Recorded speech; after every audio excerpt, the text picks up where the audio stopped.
एक बार की बात है, सुषमा अपने पूरे परिवार के साथ खुशी खुशी मोहन नगर में रहती थी। उसकी 2 बहुएं थी, पल्लवी और शिवानी।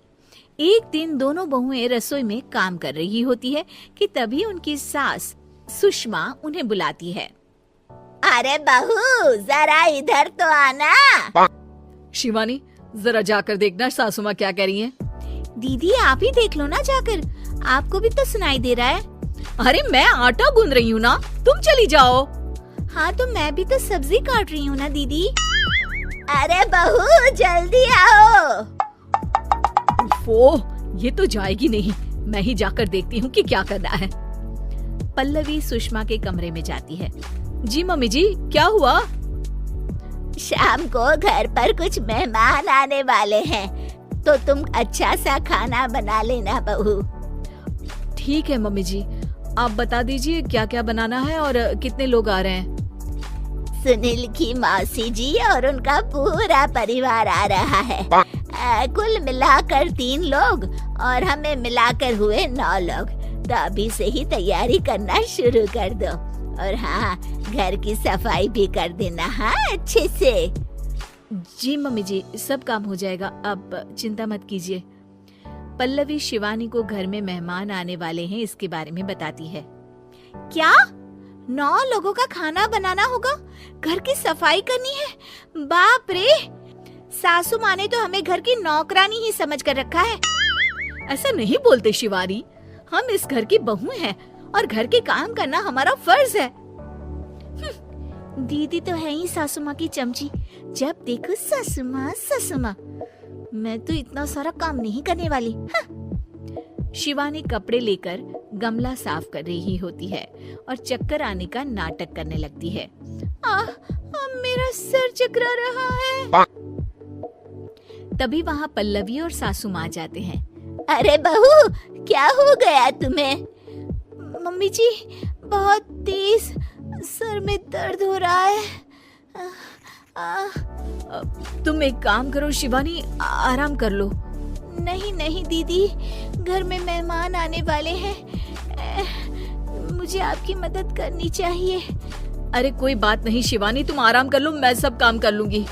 ठीक है दीदी, अगर आप इतना कह रही हैं तो आराम कर लेती हूँ। शिवानी आराम से अपने कमरे में मैगजीन पढ़ रही होती है। इसे कहते हैं आराम की जिंदगी। इतना सारा काम। चलो सारा काम खत्म हो गया, शिवानी को देख आती हूँ। शिवानी अपने कमरे में ईयरफोन में गाने सुनते सुनते सो जाती है और उसके साइड में मैगजीन भी रखी होती है। पल्लवी वहाँ आ जाती है और वो सब देखती है।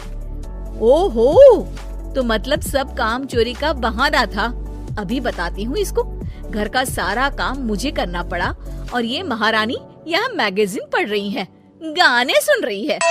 पल्लवी रसोई से एक प्लेट और चम्मच लेकर आती है और शिवानी को थाली बजाकर उठाने लगती है।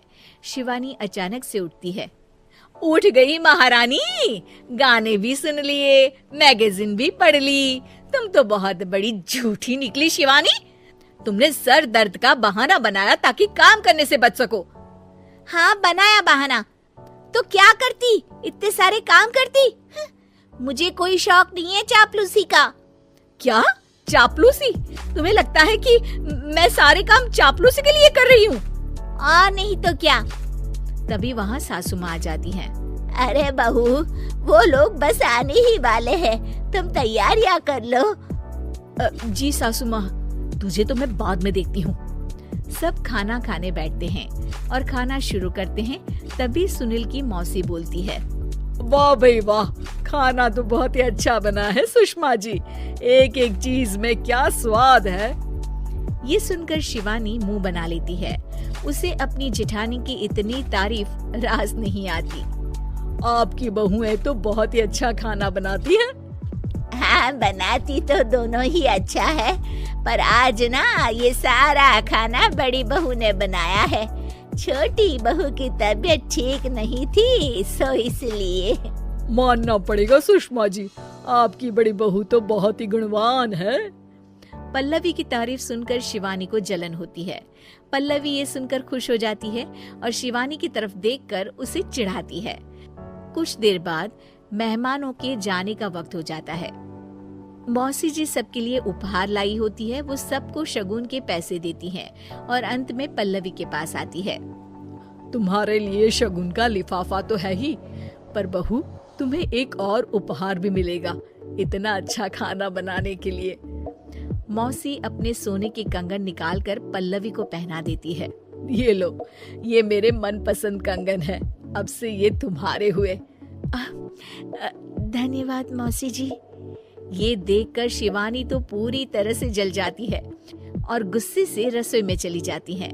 तभी वहाँ पल्लवी आ जाती है और उसे अपने कंगन दिखाने लगती है। देवरानी जी, अब आपका सर दर्द ठीक तो है ना?